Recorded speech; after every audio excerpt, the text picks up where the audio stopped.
은혜로우신 하나님, 이 아침도 저희를 주님의 인도하심 가운데 있게 하시고, 이 아침 저마다 분주하고 피곤한 중에 있겠지만 이만큼의 사랑을 힘입어 주 앞에 다시금 나왔습니다. 하나님 앞에 간절히 기도하게 하시고 주님을 바라보는 가운데에 저희의 삶이 정돈될 수 있도록 은혜를 더하시니 감사를 드립니다. 기도하는 동안에 저희의 생각 중에 허탄한 것들이 떠나갈 수 있도록 저희의 마음을 지켜주시니 감사를 드립니다. 하나님의 말씀을 들을 때에 저희가 삶의 중심으로 두고 있었던 모든 가치관과 생각들이 얼마나 잘못되었던가를 깨달을 수 있게 하시니 감사를 드립니다. 저희들이 말씀 읽을 때에 얼마나 하나님에 대해서 무지하여 내 마음대로 하나님을 구했다는 것을 깨닫게 하시오니 감사를 드립니다. 저희가 봉사할 때 얼마나 하나님의 귀한 사랑이 저희들 가운데 그동안 넘쳤었는지를 수많은 사람들이 하나님의 귀한 사랑을 증거하기 위하여 그동안 애쓰고 수고했다는 것을 깨닫게 하시오니 감사를 드립니다. 주여, 이 모든 것을 깨닫게 하시는 성령 하나님의 은혜를 힘입어 오늘도 마땅히 주님께서 보여주시는 것을 보고 들려주시는 것을 듣는 이 한날이 되게 하여 주시옵소서. 저희 눈앞에 펼쳐지는 너무나 많은 일들, 이 세상에 속한 일들을 비롯하여 또한 주님께서 저희들에게 계시하시는 바 그 말씀하시는 것을 깨달아 알 수 있도록 성령 하나님 저희들을 붙들어 주시옵시고 저희들과 동행하여 주시옵소서. 하나님, 특별히 이 아침에 저희들 기도하러 마음에 담고 나온 일들이 있사오나 그 가운데 하나님이 기뻐하시지 않는 것들이 있다면 어느새 생각조차 흔적으로 남지 않도록 주님 도와주시옵시고, 특별히 주님께서 기뻐하시는 성령의 간구하심을 따라 기도하는 이 하루가 되게 하여 주시옵소서. 기도하는 동안에 사랑으로 이웃을 섬기게 하시고, 기도하는 동안에 행동하게 하시고, 기도하는 동안에 저희의 삶의 방향이 주님께로 향해지는 놀라운 은혜를 보게 하여 주시옵소서. 주님, 저희들은 예배당 건축에 귀한 과정을 지나고 있습니다. 하나님, 그동안 저희 교회에 있었던 많은 은혜로운 일들을 저희들이 기억하면서 또한 저희들이 이제 하나님의 은혜를 얻을 그 기쁨을 소원하며 간구하오니 부족한 저희들을 사용하여 주시사 다름 아닌 저희가 기도하게 하시고, 다름 아닌 저희가 소원하게 하시고, 다름 아닌 저희가 하나님의 은혜 앞에 순종하게 하여 주시옵소서. 하나님, 비록 적은 무리이지만, 비록 저희들 미약하고 힘이 없고 그리고 할 줄 아는 것 없는 연약한 존재들이지만 하나님 도와주셔서 정말 주님의 역사 가운데에 놀라운 일들을 보게 하시는 하나님의 은혜를 힘입는 날이 되게 하여 주시옵소서. 저희는 이 아침에 이만큼 은혜를 힘입어 기도할 수 있도록, 주의 편에 나올 수 있도록 하나님의 특별하신 은총을 얻었지만, 그러한 은혜를 소원하면서도 여러 형편 때문에 그러지 못하는 분들 많이 계십니다. 슬픔 가운데에, 고통 가운데에, 절망 가운데에 정말 사랑하는 그 모든 사람과의 관계마저 깨어질 수밖에 없을 만큼 절망 속에 있는 모든 분들 위로하여 주시옵시고, 특별히 육신의 고통으로 인하여 어려움 겪는 분들 하나님 기억하여 주실 줄 믿습니다.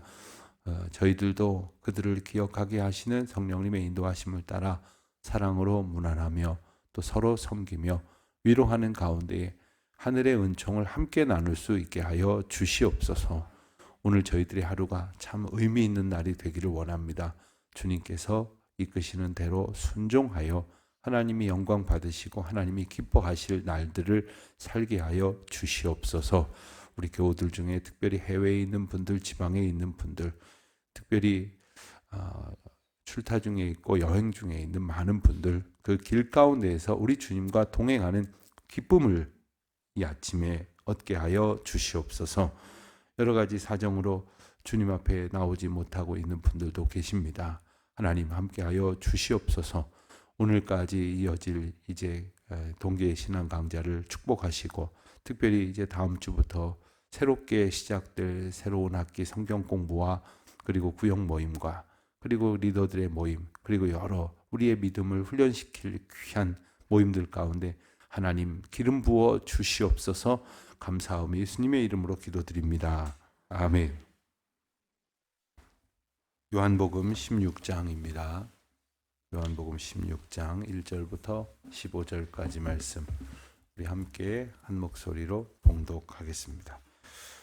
내가 이것을 너희에게 이름은 너희로 실족하지 않게 하려 함이니 사람들이 너희를 때가 이르면 물은 너희를 죽이는 자가 생각하기를 이것이 하나님을 섬기는 일이라 하리라.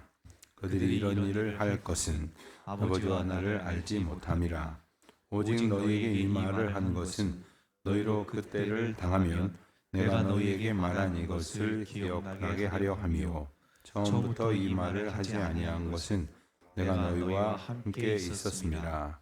지금 내가 나를 보내신 이에게로 가는데 너희 중에서 나더러 어디로 가는지 묻는 자가 없고 도리어 내가 이 말을 함으로 너희 마음에 근심이 가득하였도다. 그러나 내가 너희에게 실상을 말하노니 내가 떠나가는 것이 너희에게 유익이라. 내가 떠나가지 아니하면 보혜사가 너희에게로 오시지 아니할 것이요 가면 내가 그를 너희에게로 보내리니 그가 와서 죄에 대하여 의에 대하여 심판에 대하여 세상을 책망하시리라.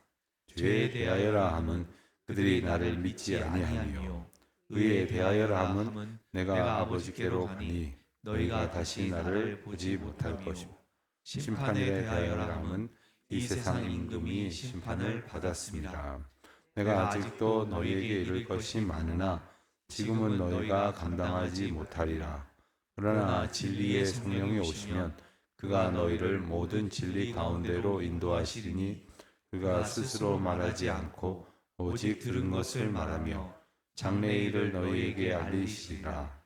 그가 내 영광을 나타내리니 내 것을 가지고 너희에게 알리시겠습니다. 무릇 아버지께 있는 것은 다 내 것이라. 그러므로 내가 말하기를 그가 내 것을 가지고 너희에게 알리시리라 하였노라. 아멘. 우리가 세상을 살아가면서 눈앞에 펼쳐지는 많은 일들, 또 여러 사건, 또 여러 사람들의 행동을 이해할 수 있기 위해서는 그 이해를 일으킬 만한 근거가 있어야 합니다. 그것은 이론일 수도 있고 지식일 수도 있고 그리고 어떤 그 방향을 일러주는 어떤 지표일 수도 있습니다. 그것을 알지 못하고 갖지 못하면 이해를 할 수가 없는 것입니다. 세상을 이해할 수 있기 위해서는 세상을 지으시고 세상을 다스리신 하나님의 창조 원리를 알고 있어야 합니다. 그래야 세상이 보이는 겁니다. 사람을 이해하려면 아무리 내가 이해하려고 해도 이해할 수 없는 사람이 있지만 창조주 하나님께서 세상을 지으시고 사람을 빚으시고 또 사람들을 두신 그 까닭에 하나님께서 행하신 일들을 이해할 수 있기 위한 도우심을 우리에게 주실 때 그 도우심으로 인하여 비로소 우리가 이해하고 또 그 이해로부터 우리가 어떻게 해야 할까를 알게 되어지는 것입니다. 오늘 말씀을 보면 이제 성도가 세상에서 맞닥뜨리는 현실을 이해할 수 있기 위하여 주시는 예수님의 매우 귀한 조언, 지침, 그리고 예수님께서 이 세상을 보게 하시는 그러한 가치관과 세계관을 우리에게 일러주십니다. 어제 말씀과 연결이 되어지는데 1절을 보면 내가 이것을 너희에게 이름은 하셨습니다. 여기서 이것이라는 것은 이제 앞부분에 나와 있는 내용을 그대로 봤습니다. 우리가 어제 15장 하반부에서 무엇을 보았습니까? 세상이 성도들을 미워할 것이다. 세상 제자들에게 말씀하시기를 세상이 너희를 미워할 것이다. 근데 그 미워하는 이유는 바로 아버지를 미워하기 때문이 아버지를 알지 못하기 때문이요 아버지께로 보냄받은 나를 미워하기 때문이다. 그러니까 이것을 이해하지 못하면 세상이 나를 미워하는 것을 이걸 감당을 못하는 거죠. 누가 나를 싫어한다는 소리를 듣고 기분 좋은 사람이 어디 있겠습니까? 그렇다면 약간 좀 그분은 좀 문제가 있을 수 있겠죠. 누가 나를 싫어하고 누가 나를 배척하고 미워한다는 것, 이것으로 인하여 사람은 불안해하기도 하고, 그리고 거기에 대해서 나의 행동이 고쳐지게 되겠지만 잘못 고쳐질 수도 있음을 또한 우리는 알게 됩니다. 세상이 성도들을 미워하고 핍박하는 이 원론적인 이유가 뭐냐? 그것을 말씀해 주신 것이고, 그리고 그것을 일깨워 주시는 이유는 그런 상황이 되었을 때 1절에서 보는 것처럼 너희가 실족하지 않게 함이라 했습니다. 이유를 알지 못한 채 누군가로부터 미움을 받으면 마음이 힘들고 좌절하게 될 터인데 실족하게 된다, 이런 말씀을 주십니다. 실족하게 할 만큼의 상황을 겪게 된다는 뜻이죠. 2절입니다. 사람들이 너희를 출교할 뿐 아니라 때가 이르면 죽이려고 한다는 거고요. 그리고 그 죽이려고 하는 자들이 생각하기를 이제 성도들, 제자들을 죽이려고 하는 그 일이 하나님께서 우리에게 명하신 일이다라고까지 생각을 한다는 거예요. 별로 기가 막히지 않으십니까? 얼마나 기가 막힙니까? 하나님의 뜻대로 살아가는 사람들을 이제 핍박하고 죽이려고 하면서 그게 하나님의 일이라고 여기는 사람들이 있다니 얼마나 기가 막힌 일입니까? 그 이유는 그들이 하나님을 알지 못하기 때문이죠. 그러니까 하나님을 알지 못하는 사람들은 그런 일을 하면서도 하늘로부터 내가 받은 나의 사명이다, 이렇게 생각을 한다는 겁니다. 바로 이 3절 말씀이 그것을 다시금 우리에게 확실히 일러주십니다. 그들이 이런 일을 할 것은 아버지와 나를 알지 못함이라. 하나님을 알고 예수님을 안다면 어떻게 그런 일을 할 수 있겠습니까? 실상 예수님 당시에 예수님을 따르는 것은 가문이나 혹은 그 어떤 부족에 따라서는 정말 가혹한 핍박을 받게 되었고, 유대교라고 하는 어떤 종교 정치적인 일종의 굉장히 결속된 그 카르텔 안에서 빠져나온다고 하는 것은 자기의 모든 그 생의 근간을 다 포기하는 것과 다름이 없었습니다. 그래서 완전히 그들의 공동체 안에서 축출되는 것, 출교한다는 것은 그 유대교 공동체 안에서 쫓겨난다라는 말이죠. 이런 상황이 될 때에 이르게 되었다는 거죠. 4절을 보면 오직 너희에게 이 말을 한 것은 너희로 그때를 당하면, 그렇습니다. 지금은 아직 그 상황이 되지 않았지만 그때를 당하면 이 말씀이 기억나게 하려 하십니다 하는 겁니다. 우리는 아직 이런 모진 어떤 핍박이나 곤란한 상황을 겪어보지 않았다, 이렇게 말할 수 있을지 모릅니다. 그러나 우리가 선명하게 예수 그리스도의 제자답게 하나님의 자녀답게 살려고 할 때 우리를 미워하고 우리를 배척하고 심지어 죽이려고까지 하는 마음을, 실상 현대 사회가 가지고 있는 어떤 그 공법에 의해 그 죽이려고 마음을 먹었다고 함부로 죽일 수 있지는 못하죠. 그러나 이 마음으로 죽일 듯이 미워하는 사람들이 있다는 겁니다. 그런 미움을 얼마든지 받을 수 있다는 겁니다. 그것이 하나님을 섬기는 과정 가운데에 있게 될 일임을 일러주시는 거예요. 저는 신앙생활을 했는데 아무도 저를 미워하지 않던데요. 아무도 저를 배척하지 않던데요. 그러면 그냥 어디서든지 비위 맞추면서 살았다는 거예요. 그러니까 여기 가면 이 사람한테 비위 맞히고, 저 사람이 교회 욕하면 같이 맞장구 치고, 저쪽에서 성도들 욕하면 나는 더 한다고 이러면서 맞장구 치면서 살면 핍박받을 일이 어디 있겠습니까? 욕먹을 일이 어디 있겠습니까? 박쥐같이 사는 인생인 거죠. 그러나 성령을 받으면 용기가 생깁니다. 그리고 성령께서 우리에게 일러주시는 그 길이 분명한 생명의 길이라는 사실을 더욱 확실히 알게 되고, 하나님께서 예수 그리스도를 보내주신 그 사랑의 길로 우리를 인도하실 때 우리가 그 길로 순종하게 되는 거죠. 5절 이하의 말씀을 보면 제자들의 현실이 어떻게 인식되고 있는지를 대조적으로 볼 수가 있습니다. 예수님 말씀하시죠. 지금 내가 나를 보내신 이에게로 가는데 너희 중에서 나더러 어디로 가는지 묻는 자가 없고 도리어 너희 마음에 근심이 가득하였도다. 예수님께서 그들의 어떤 실상을 두 가지 양상으로 지적하십니다. 첫째, 어디로 가는지 묻는 자가 없다. 이것은 무슨 뜻일까요? 예수님의 말씀을 귀 기울여 듣지도 않았을 것이며, 그리고 그들의 관심은 예수님이 어디로 가는 것이 아니라 예루살렘에 올라가서 왕이 되시는 것이었어요. 예루살렘에 올라가서 왕이 되시고, 그리고 그로 인하여 잡게 된 부귀영화 권세 가운데 나는 어떤 그 우수리가 생길까, 이런 생각을 하고 있었기 때문에 그들은 지금 예수님이 가고자 하신다고 말씀하시는 그 십자가의 길에 대해서 주목하지 못하고 있는 겁니다. 또 6절에서 보면 마음에 근심이 가득하였다 했습니다. 자, 예수님께서 어디로 가신다는 말씀을 하시는데 어디로 가시는지 그 어딘가에 대해서 생각을 하지는 않고, 그러면 여기에 계시지 않을 수도 있겠다, 그의 예견된 부재로 인한 염려를 하고 있는 제자들의 수준을 그대로 말씀을 해 주시는 것이죠. 예수님께서 염려하시는 것은 그 예수님께서 가시는 것, 가시는 곳, 그리고 가신다는 그 상황이 어떤 영적 의미가 있는지를 제자들이 알지 못하고 알려고 하지 않는 것을 지적하고 계시는 것입니다. 예수님께서는 7절에서 내가 떠나는 것이 너희에게 유익이라 이렇게 말씀을 하셨어요. 제자들이 이것을 알아들을 수가 있었을까요?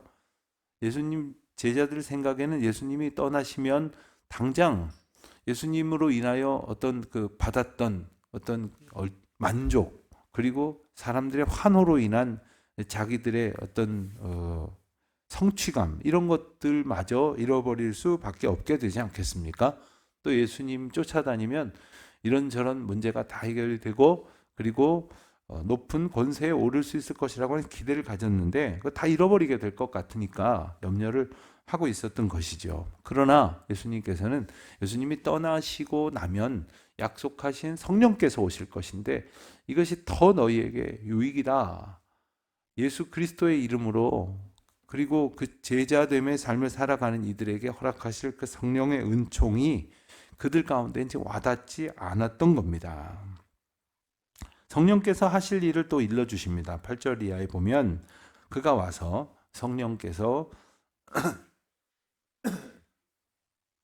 세 가지에 대해서 심판을 하신다고 책망을 하신다고 말씀을 하셨습니다. 첫 번째는 죄에 대하여, 의에 대하여, 심판에 대하여, 이렇게 둘째, 셋째가 되는데, 죄에 대해서 심판하셨다, 책망하셨다 함은 무슨 뜻이냐 하면 9절에서 나오는 대로 그들이 나를 믿지 아니함이요 했었습니다.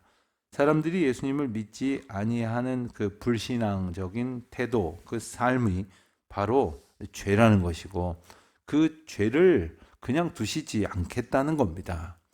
여러분, 잘못을 했는데 그냥 두면 나도 모르게 학습이 됩니다. 아, 이건 잘못해도 별로 해가 없구나. 그러니까 그 다음에 그런 잘못이 저질러지는 일이 자연스럽게 뒤따라옵니다. 하나님께서 성령을 통하여 우리가 죄를 보고 죄를 책망하시는 성령님의 그 말씀을 우리가 깨달아야만 우리가 그 책망으로 인하여 각성이 되는 거죠. 그래서 이 죄가 내 가운데 있어서는 안 되는 일이로구나, 내 안에 이 죄가 머물지 않도록 하기 위하여 참회하고 그 죄를 이길 수 있도록 성령님을 의지하게 되지 않겠습니까? 이 말씀을 하시는 겁니다. 10절에는 두 번째로 의에 대하여 책망하신다 하셨습니다. 그것은 내가 아버지께로 가니 너희가 다시 나를 보지 못하며, 예수님께서 아버지께로 가시고 다시 못하신다는 사실, 이것을 그들이 깨닫지 못하고 있었습니다. 그리고 그 사실이 얼마나 귀한지를 주목하지 않고 있었습니다. 그것이 하나님의 의였습니다. 그것이 하나님의 섭리와 계획이었습니다. 그런데 왜 가지 않는 것이 좋다고 제자들 생각했습니까? 자기들 생각에는 그게 더 이익이 될 거라고, 유익이 될 거라고 생각을 했기 때문이죠. 마지막으로 이제 심판에 대하여 세상을 책망하신다 말씀하셨습니다. 11절에 보면 이 세상 임금이 심판을 받았음이라. 다시 말하면 이 세상에서 벌어지는 심판이 어떤 의미를 갖는지를 우리가 깨달아야 합니다. 예를 들어서 교실에서 공부하는 학생들이 선생님이 하라 하시는 대로 잘 지키면서 따라가겠습니다만 어느 날 학급의 어떤 규율이나 교칙이나 선생님 말씀을 듣지 않아서 누가 책망을 받는다고 하겠습니다. 그걸 통해서 내가 벌 받는 건 아니고 내가 기합 받은 건 아니지만 그걸 통해서 배우게 되죠. 저러면 안 되는구나. 그러면서 반면 교사의 기회로 삼는 거죠. 이 세상에 하나님께서 심판하신 그 많은 일들이 있습니다. 거슬러 올라가면 노아의 홍수로부터 그 수많은 하나님의 심판이 있는데 그 심판을 보면서 우리는 과연 무엇을 깨닫는가? 또 멀리 갈 곳도 없이 나에게 대해서 하나님께서 말씀하셨던 그 심판의 의미를 우리는 어떻게 깨닫고 있는가?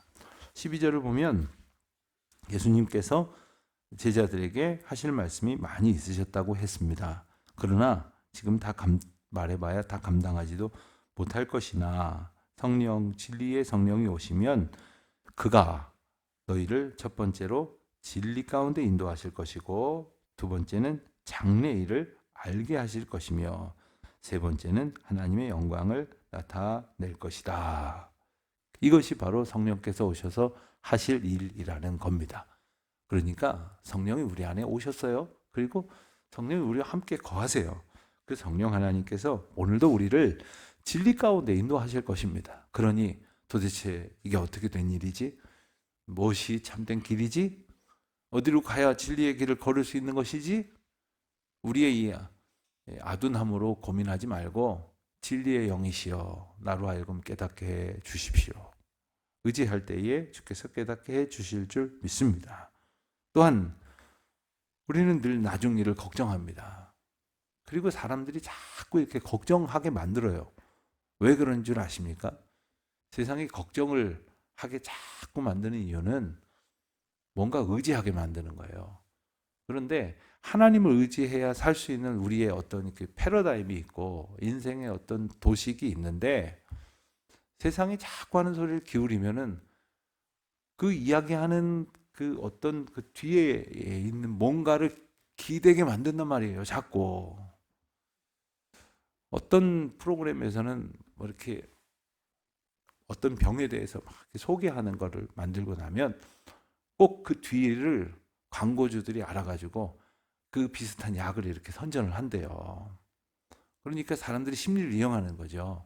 배 아픈 사람들 자꾸 배 아프면 그래 놓고는 그 뒤에다가 이런 약을 딱 선전하면 사람들이 다 그거 사지 않겠습니까?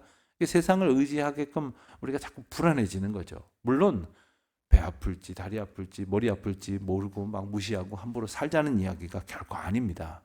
우리가 뭔가를 세상 속에서 살아가면서 붙들어야 합니다만 궁극적으로 우리가 의지해야 되고 따라가야 할 길은 진리의 영이신 성령님의 인도하심이다. 그것을 우리에게 허락하시려고 하나님께서 예수님에게 약속하신 바대로 성령을 우리에게 보내주신 것이고 우리는 지금 성령 시대를 살고 있는 거예요.